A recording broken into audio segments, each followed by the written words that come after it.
जरा ही जाए हमारा हार होशियारी से लेके दवाइयां रही नंदियों का।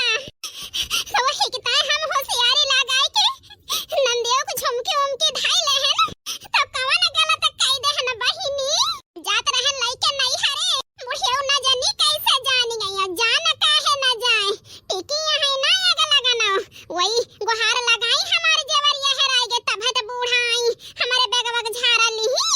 जरा ही जाए हमें चोरी नाई के रहन बहिनी हर हमें चट्टी ना समझो बड़ के जिज्जी चट्टी नहीं है हम तो बूढ़ा सबक सिखावत रहन सबक हमारे हरवा लइके वनका देती तो हम केतना छटपटाई त पने हारे के ताई केतना परेशान होई वनका झमकी मंगलसूत्र हेराई गवा तो वही परेशान भाई तो बूढ़ा का एहसास हो जाए एहसास तो हमारे हरवा न देवई है लेकिन का बताई बहिनी हमारी बूढ़ा बड़ी कटकटारियां है जान ले हम तो सबक सिखावत रहे लेकिन एका नहीं जानन कि हम पे भारी पड़ जाए भारी गरिया वो भाई हमका मरबो भाई अच्छा बोले नहीं सही लेहन सही आज हमारे बनवारी लायक होते तो हम रही तो ना बूढ़ा टूढ़ा साथे चली जाए तो चली परदेस अपन सैया जी के लगे हां नहीं तो हाँ? अब सास नंद के बोली हमसे बर्दाश्त नहीं होता है अहिरे हमारी मैया तो का करे नंदियों को जवरिए चराई हो मटकानो भैंसियो जानियो नहीं बूढ़ा जान गई है तो है वहार गई है वहां जरा जा हम ललका जिद्दी ऐसा साथ ना दे यक्का आखिर बताओ ना कि नंदियों को चीज बनन चरावत ही और जात ही लेके नहीं हरे हमसे खेल खेले यहां और ललका जिद्दी से तो भोगा मटकाना तो हर साथ ना देबे बगल खड़ी होई के मजा लिया मजा भला बूढ़ा तुमका मारे सताई जाए हां नहीं तो हमसे सही न जाता बोली दुई नौ जून बलमुआ ले चल तारा मून बलमुआ ना तोहरी अम्मा जी कई बात हमसे सही नहीं जात वही तो 19 दिन रगनाई जैसे सुरती में चून बलमुआ ले चल तारा मून बलमुआ ना हमसे सही न जाता बोली दुई नौ जून बलमुआ ले चल तारा मून बलमुआ ना जब कुछ साजन के हाथ कमाही घर में देहा नया कौ पाई हमका साड़ी लाया अपना का पर तून बलमुआ ले चल तारा मून बलमुआ ना हमसे सही न जाई बोली दुई नौ जून बलमुआ ले चल तारा मून बलमुआ ना देवर ननदी बोलाई बोली लागे हमारे करे जब मगोली हमसे सही न जाई बोली दुई नौ जून बलमुआ ले चल तारा मून बलमुआ ना अरे हमारे मैया अरे दादा हमारी जीजी तो बड़ी परेशानी है हमारी मैया अब काव करी बड़की जीजी के दुख हमसे देख नहीं जाता है जरा जाए सोचा रहना बड़की जीजी तब हम पसीजा बना लेकिन बड़की जीजी के दुख देख के हमारा जरा पिघल जाता है पिघले अब काव करी हम ललका जीजी कहे रही मटकानो के मुहे लागियो ना बोला यहां देखता ही दियो चोटी नहीं है चोटी ने हमसे बोला ना लेकिन ना कई दुख देख के काव करी हमारी है जान ले जीव नहीं निकलता है सब कर्म है जाता है काव करी बड़की जीजी का हाल चाल पूछ ली कि ना पूछी कुछ ना समझ में हमारे आवता है हां नहीं तो बूढ़ा कहते हैं कि आज एक तो जनी टहल की हियो ना यही मटकाव करे आज बनावे खवावे मांजे धोवे कपड़ा लत्ता सब यही करे बताई मोर बहिनी हमारे सबका बूढ़ा रोके है टहल करे का गोरु भैंसी कैले घर का टहल एक छुइयो ना मटका ना चराए है हमारे बिटिया के चीज बने इनका सजा देव सजा हम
ए चोरी करे यहाँ त नहीं